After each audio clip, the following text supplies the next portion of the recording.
नमस्कार मेरे दोस्तों, ESGK एजुकेशन चैनल में आपका हार्दिक स्वागत है। रेलवे डी ग्रुप में हर शिफ्ट में एक क्वेश्चन आ रहा है। इस टॉपिक से बिल्कुल भी स्किप मत करना। अगर आपने स्किप कर दिया तो आपका क्वेश्चन चला जाएगा। देखो, धातु ऑक्साइड और धात्विक ऑक्साइड की प्रकृति है, इसके बारे में क्वेश्चन आ रहे हैं। मैंने NCERT से भी है, देखो ये NCERT में जो दे रखे हैं, इसी से भी NCERT में जो 10th की क्लास है उससे शॉर्ट नोट्स बनाकर मैंने लिए हैं। यहाँ पे देखो जो मैंने हाईलाइट करके लिखा हुआ है, ये शॉर्ट नोट्स के रूप में मैंने बनाए हैं। अगर धातु कार्बोनेट और हाइड्रोजन कार्बोनेट अभिक्रिया करेंगे अम्ल के साथ, जब लवण बनेगा, कार्बन डाइऑक्साइड बनेगी और जल बनेगा, ये ध्यान रखना है। ये आपको नीचे इक्वेशन दे रखी है, आप पढ़ लीजिए। आपका समय बर्बाद नहीं करते हैं, जितना शॉर्ट हो सके हमें उसे शॉर्ट के अंदर निपटा रहे हैं। अम्ल और क्षार अभिक्रिया करेंगी तो लवण और जल का निर्माण होगा, ये आप सभी को पता है। ये उदासीन अभिक्रिया होगी। एक तो क्वेश्चन है जो ऊपर से बन रहा है यहाँ से, अब ये क्वेश्चन बन रहा है यहाँ से।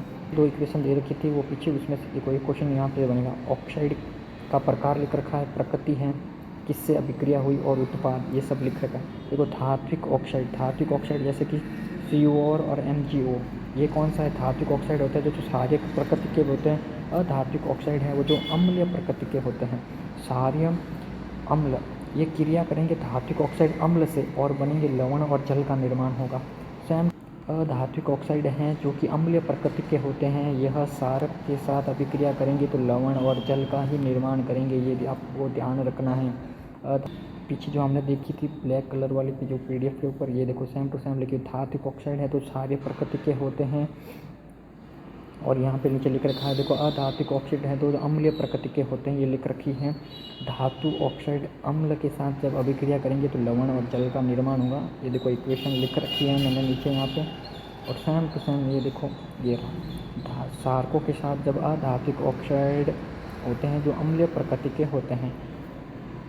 क्षारक है जो अधात्विक ऑक्साइड के जब अभिक्रिया करेंगे तो लवण और जल का निर्माण होगा, ये नीचे इक्वेशन दे रखी है, आप देख सकते हो आराम से, ठीक है।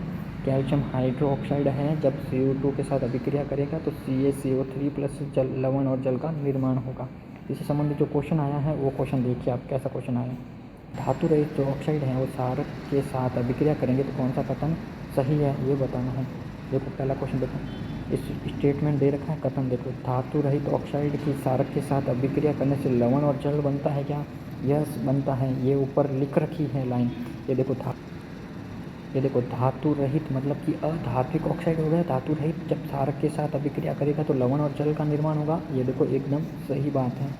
कथन सेकंड देखो, धातु रहित ऑक्साइड प्रकृति में अम्लीय होते हैं, होते कि नहीं होते हैं? होते हैं, ये भी सही है, ये भी सही है। दोनों ही स्टेटमेंट हैं जो सही हैं। ये स्टेटमेंट का देखो अब प्रूफ दिखाते हैं अपन। ये देखो प्रूफ, अधात्विक ऑक्साइड हैं जो अम्लीय प्रकृति के होते हैं, धात्विक ऑक्साइड है जो क्षारीय प्रकृति के होते हैं। ये दोनों यहाँ पे पहले से मेंशन कर रखे हैं। जब अम्ल और क्षारक अभिक्रिया करेंगे तो लवण होगा, और यहाँ पे क्षारक जब अम्ल करेंगे तो अभी लवण और जल का निर्माण ही होगा। फर्स्ट स्टेटमेंट और सेकंड स्टेटमेंट दोनों ही इसी से निकल कर आए हैं, आप ध्यान रखना। जैसे ही इस टाइप के क्वेश्चन आ रहे हैं, हम इस चैनल को सब्सक्राइब करना और शेयर करना अपने दोस्तों के साथ। तो धन्यवाद।